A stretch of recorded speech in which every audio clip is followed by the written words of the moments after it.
ini loh, godaan untuk manusia itu pertanyaan seperti ini. Kowe nek bojomu meteng, kowe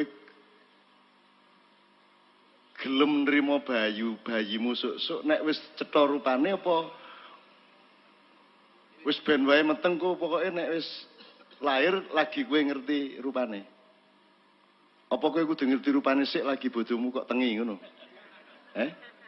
Nanti Mas yang tanya aja ya. Gimana Mas?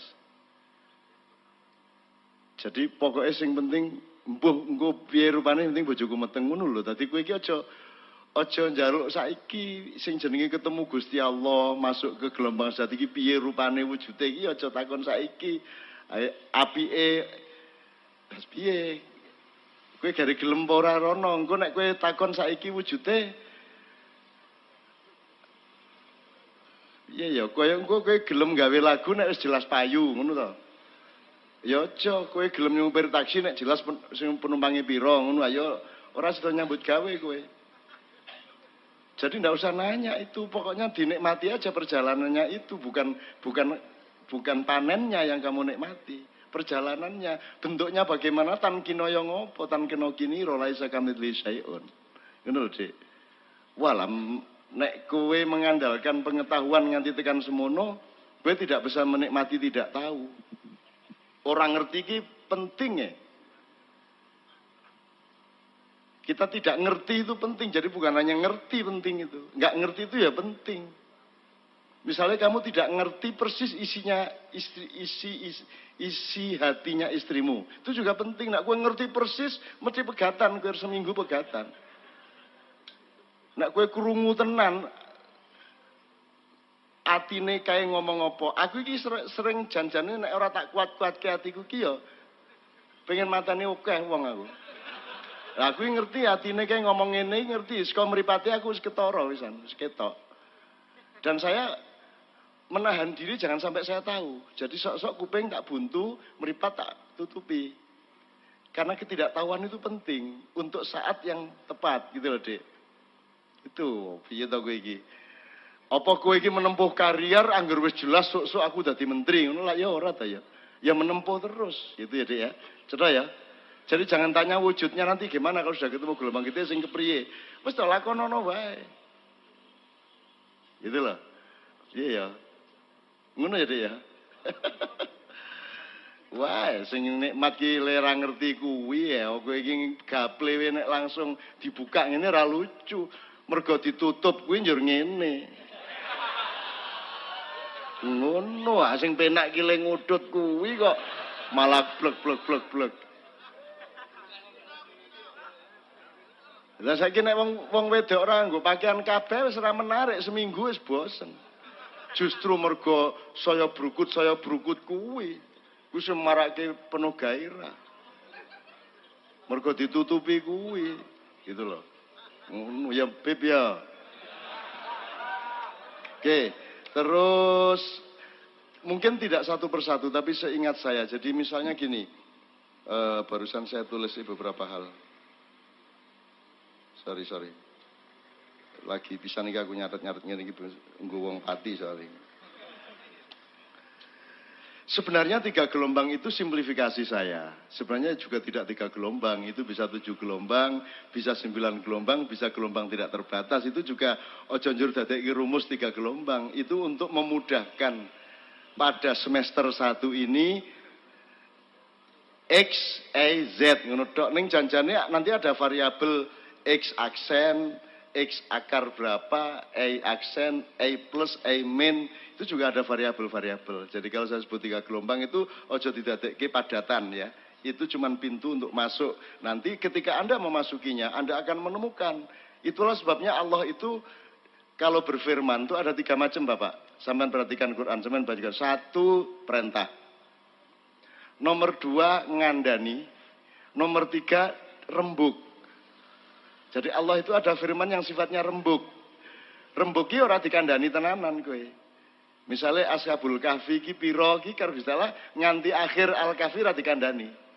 Ana sing ngarani 3, ana sing ngarani 5, ana sing ngarani 7 kan ngono. Dan itu tidak akan pernah dibuka. Dan kowe aja njaluk dibuka, cethane pira iki? Rasa ngono kuwi. Oh sing penak ki ra cetha kuwi kok.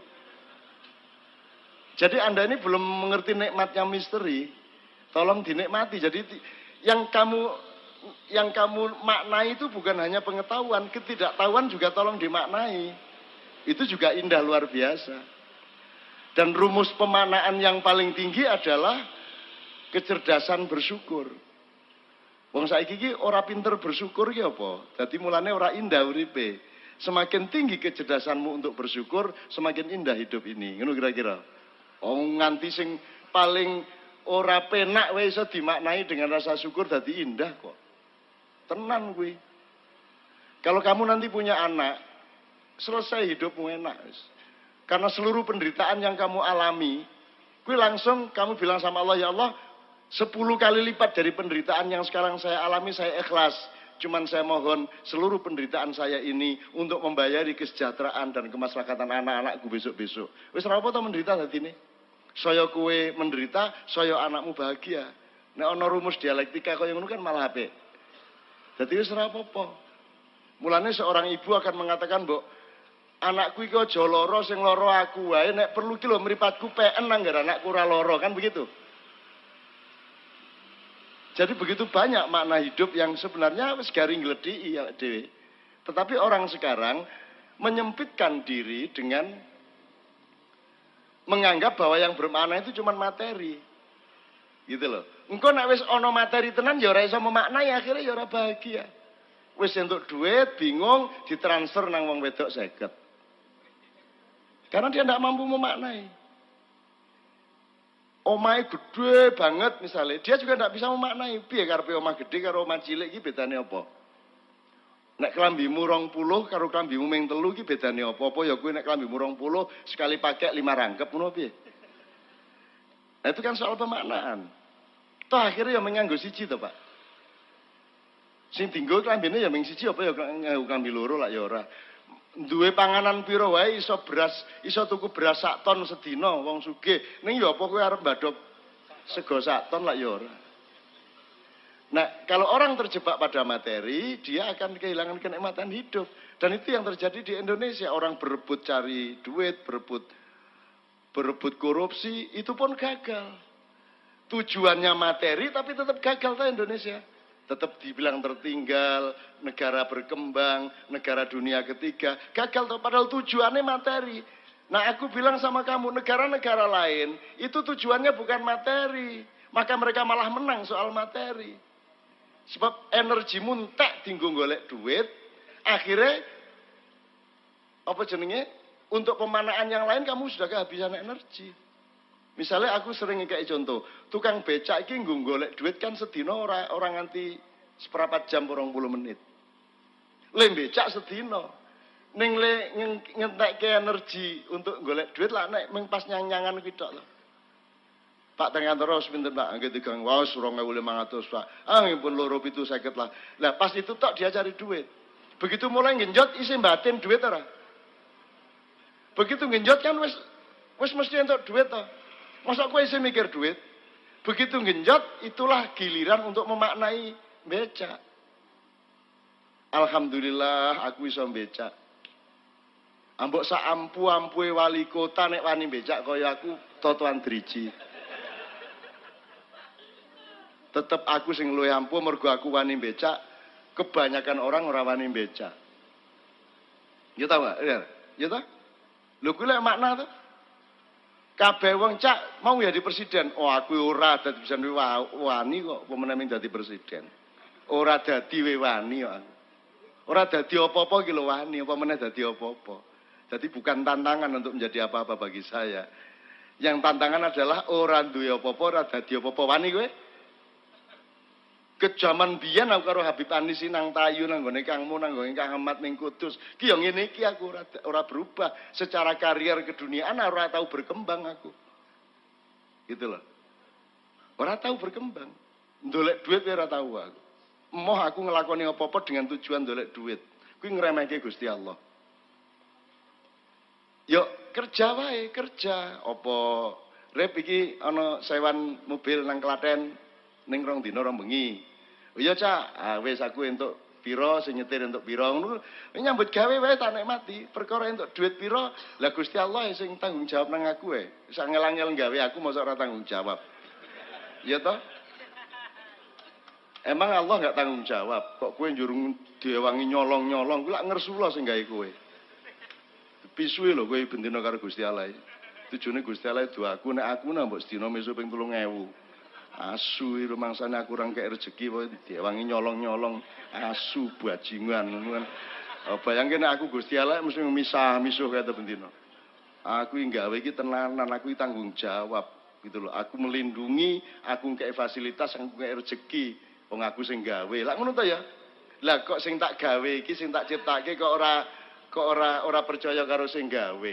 Diwangi nyolong rono nyikut rene nyabot rono. Lah ngono ta?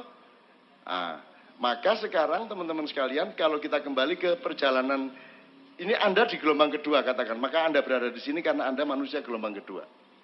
Sekarang kan pertarungan Anda kowe dimagnet oleh yang pertama atau dimagnet oleh yang ketiga. Kowe dhewe cenderung pengen apa? Kamu ingin diserap Allah atau diserap oleh batu bata? Kan begitu ceritanya. Ya pasti Anda memilih diserap oleh Allah. Dan tolong bertahan, jangan tanya bentuknya diserap oleh Allah piye ya. Misteri ini malah ning kono kuwi ya. Mulane Nabi Khidir ki kudungan, pakai kerudung. Ming sithik banget raine sing ketok. Karena dia lambang dari keindahan hidup. Bukan dibuka breh ngono malah. Mulane wong lanang iki ora di aurate ming semene to. Tutup auratnya kalau wedok lak rada. Sale wong lanang ora perlu dilarang-larang buka aurat. Rumangsamu menarik apa piye? Ambok kowe buka kaya ngapa malah melayu to doan njujiki banget to. Dadi ora perlu aturan to nek wong wedok ki rada ana saat-saat yang menarik sehingga dikongkon nutupi kan gitu. Nek wong lanang ora perlu hukum. Awas, tutupi. Ngono kae ora sah. Ambok bukaan modaro kowe, melayu kabeh malahan. Wong kaya ngono kuwi bentuke kok, ya toh? Gitu. Oke, jadi diserap oleh satu atau diserap oleh ketiga. Dan Anda punya kecenderungan untuk menyerapkan diri ke gelombang satu atau menyerapkan diri ke gelombang tiga. Kalau Anda percaya sama kami, sama kita semua ya, yang di sini ini sementara, yang di sini abadi, yang di sini sempit, di sini luas. Di sini dangkal, di sini mendalam, di sini rendah, di sini tinggi. Kon milih ndi? Gelombang satu ciri-cirinya dangkal, rendah, sementara, tidak punya martabat. Itu ciri-ciri gelombang satu. Kadunyan, pokoknya bangsa kerak lah. Gelombang ketiga ciri-cirinya keluasan, yaitu al-wasi. Ciri-cirinya ketentraman, ciri-cirinya kedalaman, intimitas, kedekatan, nyawiji. Kowe nek karo materi ra iso nyawiji. Piye carane wong kowe karo bojomu, kowe pelukan erat, kuwi sing nempel berapa persen dari tubuhmu? Coba dihitung. Kowe nempel lho iki, padha mudane ya, ngene iki. Kuwi sing nempel pirang persen? Ana 30%? Nggak ada. Jadi nek materi nggak bisa nyawiji, nggak bisa bertauhid sama materi kamu. Pasti kamu akan meninggalkan dan pasti kamu akan ditinggalkan. Jadi untuk apa itu kamu nomor satukan? Dunia penting, tapi dia bukan skala prioritas nomor satu. Karena sehebat-hebat dunia, seberapapun pencapaian duniamu, akhirnya dia masih tergantung pada gelombang ketiga, yaitu pemaknaan atas harta itu. Banyak sekarang orang tidak mampu memaknai. Duwe meripat ora iso memaknai meripat, duwe kuping ora iso memaknai kuping. Gitu. Makanya pertanyaan Allah adalah walal akhiratu khairul laki minal ula. Terus saiki nyuwun sewu Pak dibandingke Pak. Wong tua-tua kelek nasihati ngene. Le pokoke kowe iki ya nyambut gawe sing tenanan ya nek iso piye carane ben iso tambah maju uripmu ya, mundak pangkatmu, jabatanmu iso mundak, ning aja lali ibadah lho ya, gitu kan? Jadi kalau kalimat ini tadi meletakkan tujuan dunia nomor satu atau nomor dua? Tempuhlah kariermu, sing penting aja lali sholat, ngono ta? Jadi sholatnya sekunder apa primer? Ayo aku takon. Primer. Primer itu artinya utama. Lho nek utama kalimatnya orang ngono.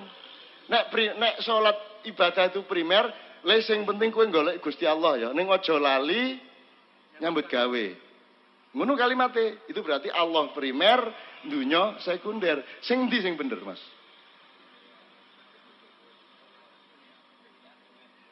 Yang primer ini keduniaan apa Allah? Loh, nek nasihatnya tadi kan terbalik. Pokoknya karier mulai sing maju, alhamdulillah lho anakku saiki iki. Gaji asline iki meng 6 yuta. Ning ya iso tuku mobil lokal, masyaallah. Gusti Allah ning kei rezeki. Padahal kuwi korupsi karepe. Iso gawe masjid, iso gawe ngono lho.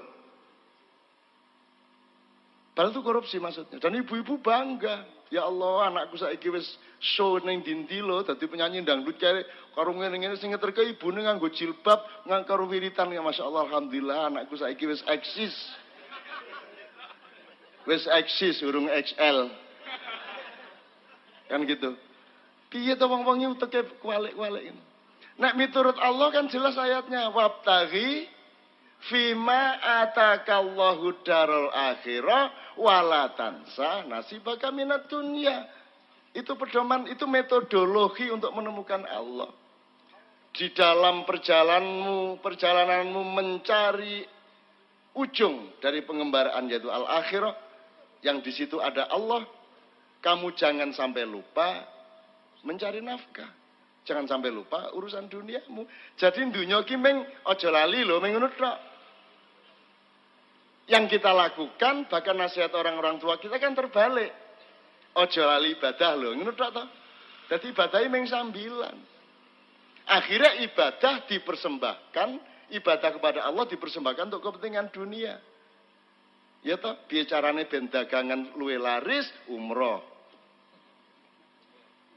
Engko nek wis bali nganggo kelar kaji, haji, berarti engko saya laris, saya melimpah rezekine lak ngono. Bahkan Gusti Allah mung dienggo cewek. Nek wis jembret silite, kepet, umroh.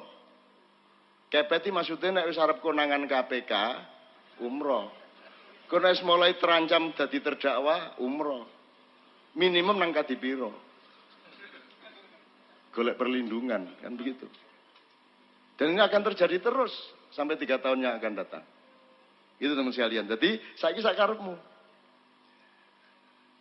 Saya ingin mengatakan sama Anda, saya sudah 60 tahun lebih. Dan saya sangat menikmati itu tadi. Wabtaghi fima atakarul darul akhirah. Jadi aku ora kepencerut dunia ini. Blas. Ya ning aku ora nganti kaya Sayyidina Ali. Nek Sayyidina Ali itu kepada dunia dia mentalak 3. Nek aku talak 1 wae lah.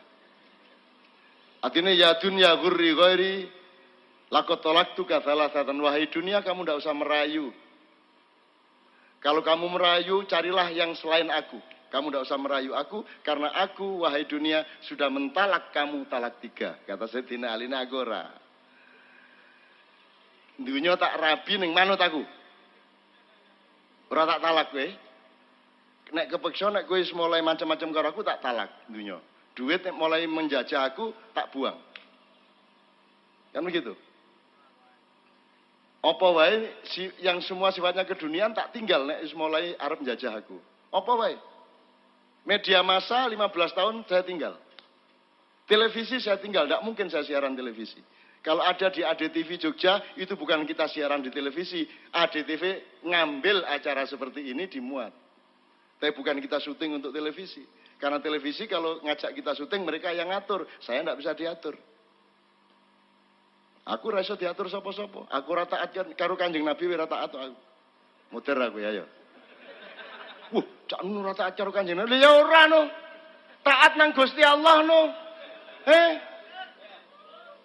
Kanjeng Nabi dudu Gusti Allah, Kanjeng Nabi ki mung dikon ngeterke apa wae sing kudu kok taati saka Gusti Allah, tapi hak untuk ditaati itu Allah Subhanahu wa taala. Ngono lho. Kudu wani ngomong ngono kuwi. Nek ana Kanjeng Nabi nyun sewu nggih, nyun sewu. Ya ngono, ora apa-apa. Kudu dikendeli. Iki do ingah-ingi. Wah, Nabi Musa sekti, jare sapa? Ora ana wong sekti. Iku tongkate iso nyigar segara kuwi lak mau pas diperintah, coba sore ning ngene meneh nek mbelah. Ora, Rumusnya jelas, la haula wala quwata illa billah. Jadi semua pendapat saya ini insya Allah dibenarkan oleh semua Rasul dan Nabi. Dan mereka tidak mau menyaingi Allah. Sakti nama mboten Nabi Musa? Mboten. Orang no, selain Allah sakti tidak ada. Hanya Allah yang sakti. La haula wala quwata illa billah. Cetha welo-welo. Lah kok Nabi diarani sekti njur kowe dhewe percaya nek kowe sekti. Aku kowe ra iso ngarani aku sekti, tak tolak kowe. Nek kadang-kadang rada ajaib kae tak dudui ki rahasiane. Ora kuwi ra sekti. Kuwi meng Gusti Allah gawe. Dilalah kuwi nek ora disetel karo Gusti Allah ya ora kedaden. Oke sing sekti-sekti oke. Ning kuwi dudu aku sing sekti. Sing sekti Gusti Allah. Nah, nek kowe gelem doleki ngono kuwi nikmat banget urip kowe poso-poso ngene aku sering ngomong, aku takon terus terang ya. Kowe jawabe jujur ya. Kowe jane seneng ora poso iki? Asli. Ora to? Ning dindi kan ora wani to ngomong ngono. Jadi di Pati ini sudah revolusioner ke gelombang ketiga. Loh, cak piye kok wong Allah menyuruh kok kita ndak suka? Loh, piye to kowe iki? Kowe mulane sing lengkap, sing jangkep harus punya multiple intelligence. Jangan hanya punya mono intelligence. Akalmu kudu rangkep nek wong Jawa. Aja nek ngerti irung, kowe ora iso ngerti irung, kudu ngerti pipine, mripate, bathuke, cangkeme lak ngono. Apa ana irung tanpa liya-liyane kuwi mau? Ajene nek irung mlaku dhewe jan. Apa irung seleke dhuwur kene? Apa ning kene iki ana irunge njur ngambus-ngambus, ning bis kota kae ngene. Itu yang disebut multiple intelligence. Nah, kenapa kok tidak suka? Loh. Wong mulya kuwi sing gelem nglakoni barang sing dheke ora seneng ning apik. Kuwi mulya jenenge nggih mboten, Mas? Nek kowe seneng poso, njur kowe gelem poso pas Ramadan, istimewane apa wong jen kowe seneng kok? Nggih mboten?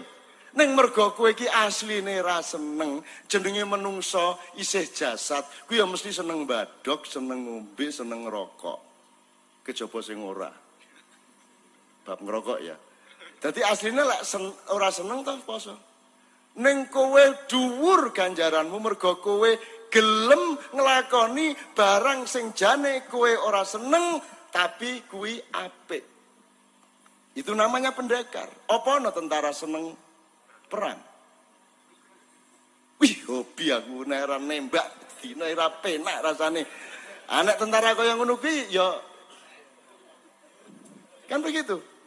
Tanda kedewasaan, tanda kependekaran adalah kalau seseorang sudah rela melakukan sesuatu yang dia tidak sukai atau rela tidak melakukan sesuatu yang dia sukai. Poso mengandung kedua-duanya. Jane kowe ora seneng ning kowe lilo ora mangan, jane kowe seneng mangan ning kowe lilo ora mangan. Jane kowe ora seneng ora mangan ning kowe gelem ora mangan. Lah ngono to. Jadi kita dapat pahala double-double ndak karu-karuan. Jadi omongke ning ndi. Aku jane ora seneng poso aku. Ning ora apa-apa ikhlas apik kok. Ngono. Engko nek kiai ini arep nesu, neng aku gelem ikhlas aku jane ora seneng. Ning apik kok, tak lakoni apik kok. Ah, ora iso nesu to kiai ini. Ah, ngono. Nek perlu gudon sik liwat. Aku ora seneng poso. Ora seneng poso. Liwat ngarepe ketua majelis ulama itu. Ora seneng poso, asline moh aku. Ning, aku nek kiai ini ngene iki. Ning aku ikhlas poso mergo apik. Ora nesu. Kowe ngerti ora? Yang diucapkan Umar bin Khattab ketika mencium Hajar Aswad.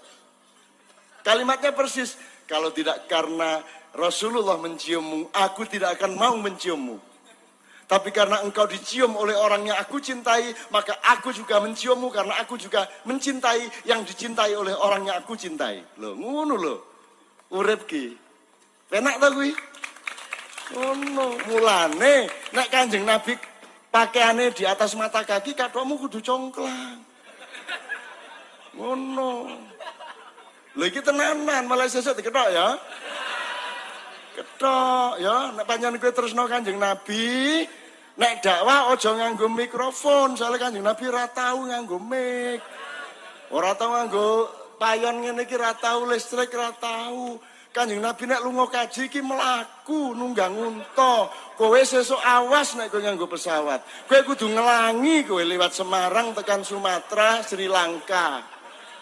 Nek jan kowe tresno Kanjeng Nabi ya toh. Aja ming kathokmu tok kok congklangke. Sembarange kudu konsisten. Kanjeng Nabi ra tau kuplukan, aja kuplukan. Kanjeng Nabi ra tau mangan soto toh? Tahu toh Kanjeng Nabi mangan soto? Ora tau, awas kowe mangan soto, bid'ah kowe mangan soto.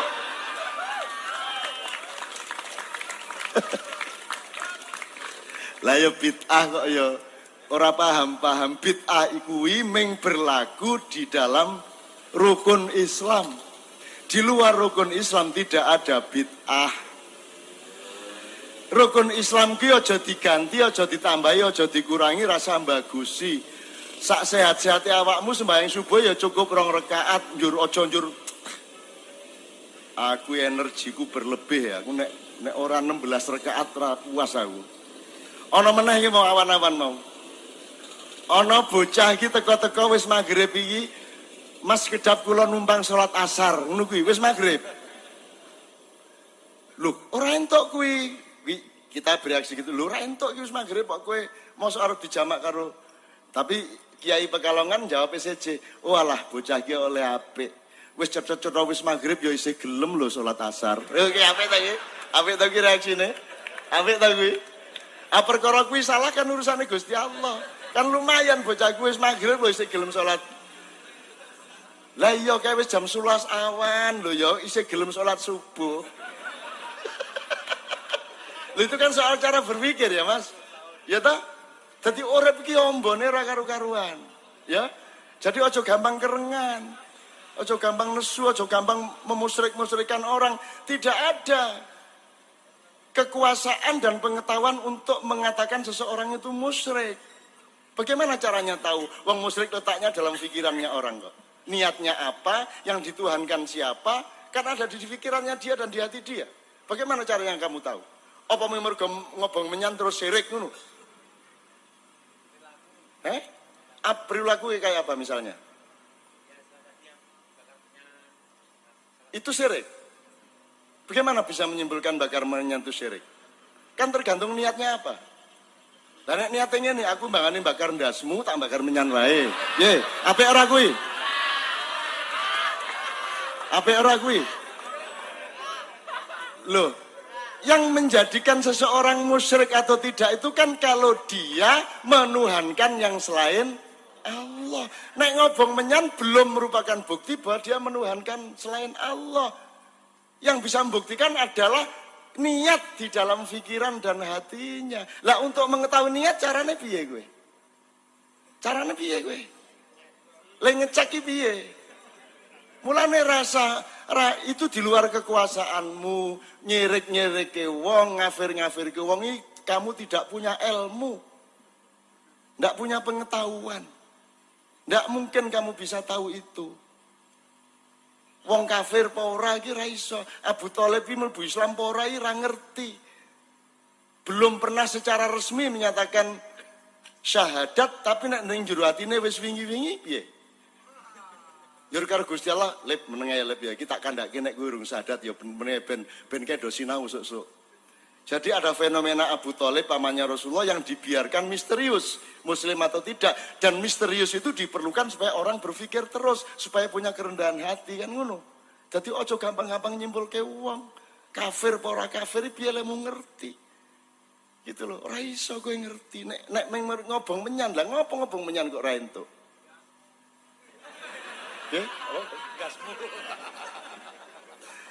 Loh, apalagi di dalam tradisi peradaban Jawa, menyan itu kan berfungsi password. Password itu kode untuk membuka pintu tertentu. Lah ngono to. Kowe mlebu apa, WP sapa, kowe kudu ngerti password-e, kowe tuku password-e ben kowe iso mengakses ke dalam. Nah, menyan itu juga adalah password untuk memasuki sebuah gelombang tertentu. Ayo piye ayo. Ora apa-apa to. Artinya kemungkinannya sangat banyak. Bahkan mungkin orang yang kelihatannya alim sekali, itu musyrik ya bisa. Bisa saja dia menuhankan dirinya sendiri, dia menuhankan sholat, bisa toh? Dia menuhankan masjid. Ono loh masjid dituhankan, ya toh? Masjid digembok, ya toh? Bebe? Mikir dipateni lah, ya nek ora kok go Bali ya. Gitu ya. Jadi semua itu dinamis dan satu-satunya jalan untuk memperlakukan semua itu adalah berunding secara rasional dan saling rendah hati satu sama lain. Itu. Dan sekali lagi bid'ah itu hanya di ibadah madho, nek posone ditunda untuk supaya tidak bareng karo tahun ajaran baru sekolahan. Iki ben ora bareng iki anune posone Sawal wae engko riyayane apa bakdo Sawal iki. Besar gitu. Ora entuk aku bid'ah kuwi jenenge dan sampai tingkat haram. Salat kok ngene. 14 abad ngene tok ora kreatif. Salat ya Allahu Akbar. Sami Allahu liman hamidah. Aku bid'ah jenenge. Kowe langsung Israel teko duduk deyel. Kanggo tapi beduk kae. Ngono itu bid'ah namanya. Kalau di luar itu ndak ada bid'ah. Kanjeng Nabi ora tahu bal-balan, kowe ora apa-apa bal-balan. Sing ora entuk nyaduk bal nang ndase tanggamu. Dangdut ora bid'ah, jare sapa dangdut bid'ah. Apa meneh selawatan. Selawatan ini elek-elek kan ekspresi cinta kepada Rasulullah. Yang salah adalah kalau selawatan dianggap ibadah mahdho, dianggap rukun Islam. Bukan, selawatan bukan rukun Islam. Kue salah nek nganggap selawatan rukun Islam. Tahlilan itu rukun Islam, kue salah. Nek tahlilan dalam rangka cinta kepada para aulia, kepada Nabi, kepada Rasul, apik. Sing ora entuk tahlilan tengah-tengah sholat. Sami Allahu liman hamidah. Afdhalul dzikri fa huwa la ilaha illa. Kuwi salah, kuwi bid'ah. Dangdut ra apa-apa, dangdut kok ra entuk, dangdut ora bid'ah. Sing salah kuwi nek kowe dangdutan pas jemuan ning ngarepe masjid. Pacul wong dasmu to ya to. Itu. Jadi mbok ngerti proporsinya ya. Duwe ilmune, ngerti pemetaane, ngerti logikane, ngerti di mana wilayah perdanya. Aturan bid'ah itu di mana wilayahnya. Tidak di semua hal ada bid'ah. Sepak bola ndak apa-apa, parpol ndak apa-apa, kabupaten pati ndak apa-apa. Belajar silat ndak apa-apa. Rasulullah ndak belajar silat, kamu boleh belajar silat. Rasulullah olahraganya cuma memanah sama gulat. Karena gulat ampuh tenan ya. Gue tahu, tanding tenan gue. Totoan. Ono wong ngenyek bendino. Ngenyek.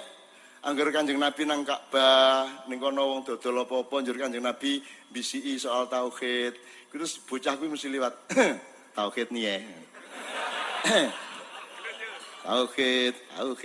Mesti nyek bendino. Kanjeng Nabi suwe-suwe jenenge ya menungso to. Akhire Kanjeng Nabi ngene wae. Kowe gelut karo aku, nek aku kalah, aku leren dakwah, nek kowe kalah, kowe lunga saka kene. Oke, begitu oke langsung ditungkul karo Nabi terus di take down. Jadi kena ngene iki set, sikile diwet ngene iki blek, dikunci terus armbar. Armbar iki tangane dicuklek kene di anu sikile Kanjeng Nabi wis kene ra iso anu. Wong ndelok dhewe aku. Wah, ampuh tenan ku. Wah gitu. Ayo guyon ra entuk, guyon ya. Kanjeng Nabi nek yo jenenge guyon kok. Guyon yo ora mungkin aku ndelok dhewe. Ning ya mungkin wong soal gelombang kok ya ta? Ya ta? Hidup itu sangat dinamis, oke. Itu contoh-contoh. Jadi tolong soal itu jangan bertengkar Bid'ah soal segala macam itu ojo njur kowe ngurmati wah kayak wiritane ampuh lho kae. Lho wiritan itu input. Ibadah itu input, belum output. Outputnya tadi itu Pak, amal soleh. Nek perlu kowe aja ngerti, nek kowe sering seneng wiritan, mergo wiritan kuwi kan dinggo melembutkan hatimu, meningkatkan rasa sosialmu, mendekatkan dirimu kepada Allah, sehingga begitu kamu keluar rumah, keluar masjid, kamu menjadi sangat santun kepada banyak orang. Nah, yang perlu diketahui orang, santunnya kepada orang, akhlakul karimahnya, bukan wiritannya. Jadi tanda orang Islam yang baik bukan jumlah wiritannya. Ono wong ora nganggo wiritan ning tetep apik ya ono to. Oke toh, kaya kowe barang kuwi to. Gitu loh. Loh, nggo apa nek kowe ahli wiritan, kowe pinter maca Quran ning njur sombong karo wong. Angger pengajian merasa lebih alim, lebih pinter dari umatnya. Lah ngono sih. Terus langsung kayak gini ya. Nah, gini ya. Wah, gayamu lele. Sopo gue iki kan gitu. Nah, di pengajian kita ini ndak ada gitu. Kita ini bareng-bareng ngaji. What does it mean? What does ngaji means? Ngaji mean bangun aji. Ajine uripmu. Aji itu dalam bahasa Arab sesama manusia horizontal disebut martabat. Nek vertikal disebut darajat. Derajat hidup apa? Ngasah jiwa. Ngasah jiwa. Ngaji ini lak singkatan. Gue ini senengane singkatan. Ono gelas tugel ra iso dilas. Ora nek kabeh tugel ra iso dilas ya tangane ya gelas ya iso dilas apa nek tugel. Wong Jawa ki senengane ning ya ora apa-apa kuwi itu bentuk pencarian juga. Apa? Top. Tak pikir apa jebul tua ompong perak. Tapi ya iki ya nyenengke ora apa-apa. Dengan niat baik semua menjadi oke, enggak ada masalah. Cuman nek ngaji itu dari kata aji, Pak. Dan jangan dicari kepanjangannya atau singkatnya, memang kata aji. Kalau pengkajian di kampus itu simposium menganalisis masalah, itu pengkajian. Kalau yang kita lakukan ini non akademis, ini lebih luas dari dunia akademis, yaitu membangun aji ning urip. Piye ben aji yang duwe isin, ora nyolongan, ora bagusi, ora minteri wong, ora ngendas-ndasi wong, ora petita-petiti dadi iki dadi iku, lek ngono to sing wong sing duwe aji. Nah sekarang banyak imam-imam yang di depan, yang di atas panggung malah ra duwe aji. Ono meneh sing saking dhuwure le dadi imam susah pengen dadi wali. Saiki carane pengen dadi wali ki macem-macem. Anggur kelakuane dianeh-anehke, ono sing sengaja sandale selen. Anggur wali ngene iki lho, nek wali sandale mesti ngiwa karo ngene iki ya. Ono kuwi, ono meneh kiai sing begitu munggah panggung ngene iki. Wali iki, wali ngono. Susah iki. Saiki wali ki oke banget, dan yang melantik wali kan layak riful wali ilal wali. Sekarang wali dilantik oleh travel bureau. Ada wali ke-10, Gus Dur. Sekarang ada wali UJ. Nggak, ini wali dalam arti itu. Nek wali murid, wali kelas kan tidak ada kepentingan kapitalisme. Itu cuma kebudayaan dan ilmu biasa. Tapi kalau wali ini kan kapitalisme, ini dunia materi. Supaya bisa menarik orang untuk ziarah, biasanya ziarah wali songo, saiki ojo ming wali songo. Kudu ono lahan-lahan lainnya. Misalnya ziarah wali 10. Ke Tebu Ireng, ke tempat Gus Dur. Akhirnya Gus Dur dadi wali. Padahal ada makamnya Kiai Haji bapaknya Wahid Hasyim, ada makamnya Hasyim Asy'ari, kira tahu dilirik. Akhirnya kan terjadi, bukan kecemburuan, terjadi agak kurang harmonis di alam barzah. Tapi Gus Dur di traveli terus, mbak ora, bapak ora.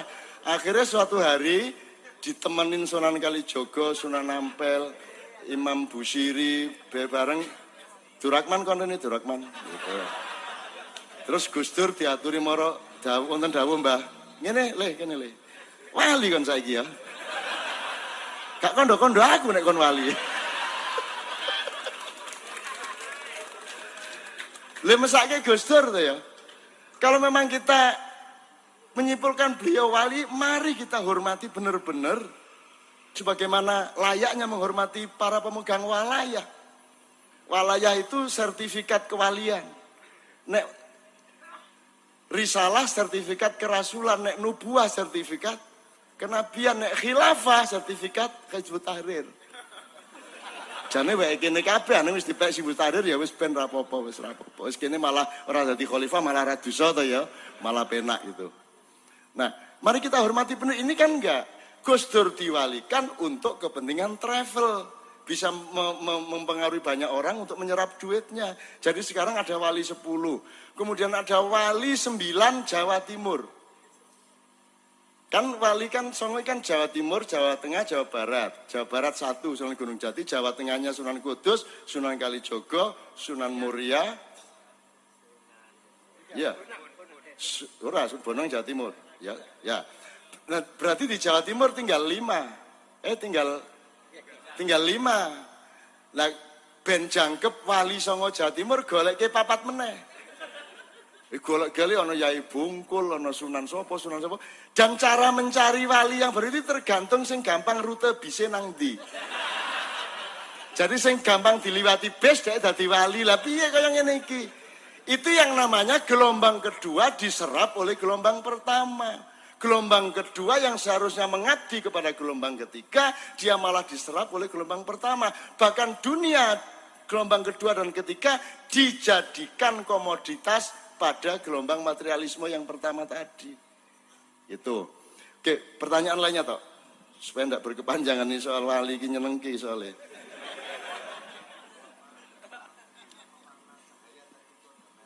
Oh, nggih.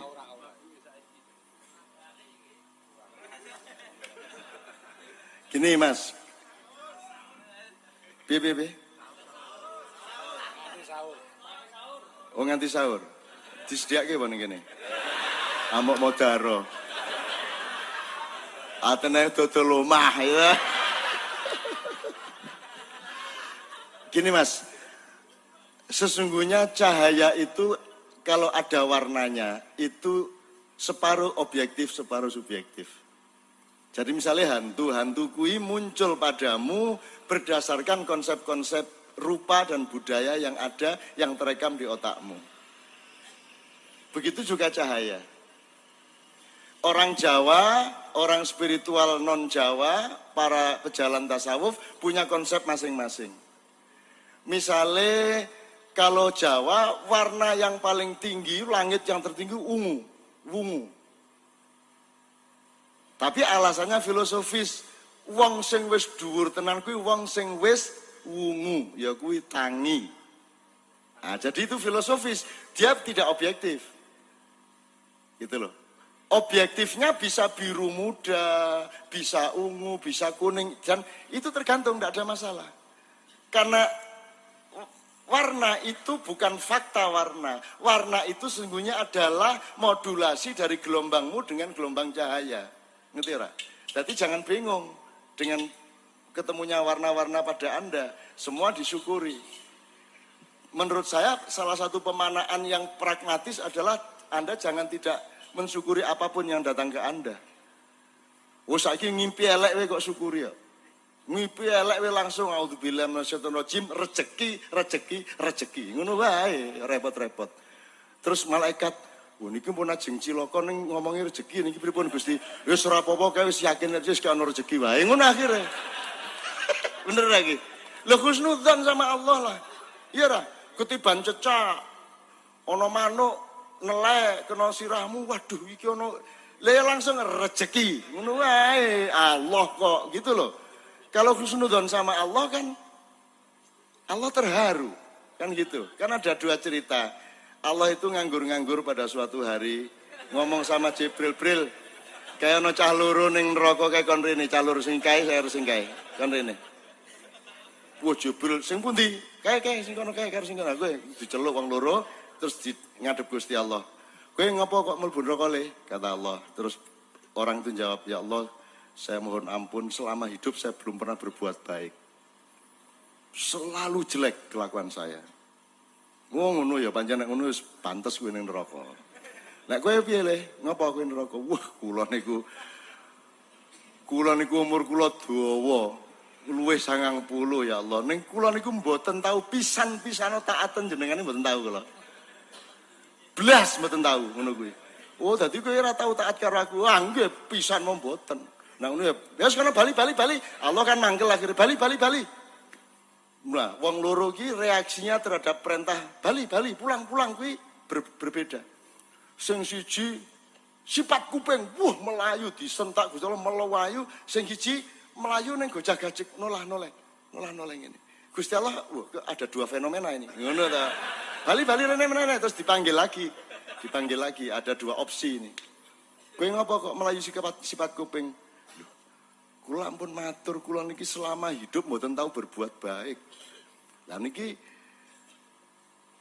tiba-tiba jenengan perintah kon Bali langsung melayu, lumayan ini saya berbuat baik sekali ini. Oh, dadi ku melayu mergo taat karo aku. Nggih, lumayan pisan. Lah sing ngono mlebu swarga kono.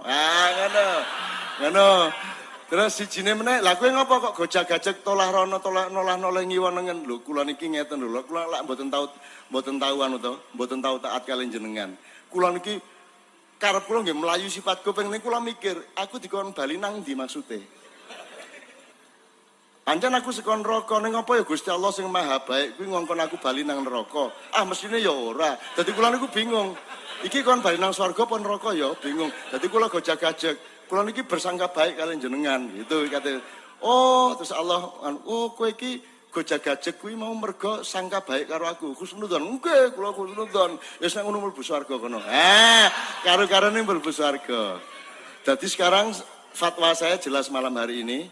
Pilihlah salah satu di antara dua. Satu, jangan pernah berbuat baik. Nomor dua, jangan pernah taat kepada Allah. Sehingga nanti Anda masuk neraka terus dipanggil oleh Allah. Nek diceluk. Nek ora modaro.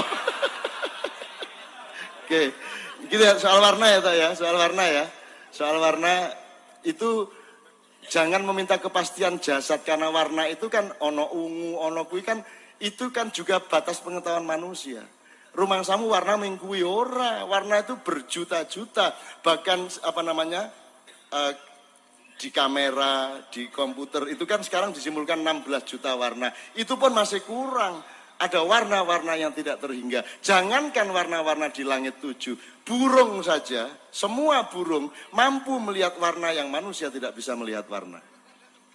Karena sistem matanya burung itu jauh lebih komprehensif daripada matanya manusia. Makanya burung dari ketinggian 0,5 kilometer bisa melihat secara jelas sebuah ikan kecil di sungai atau laut. Sehingga mereka menukik, itu pasti. Sudah jelas yang dituju, cek kena. Karena dia sangat bisa melihat sesuatu yang manusia tidak bisa melihat. Jadi jangan mencari kepastian warna. Jangan terjebak pada materi. Apa mana ya? Saya kira gitu jawaban saya.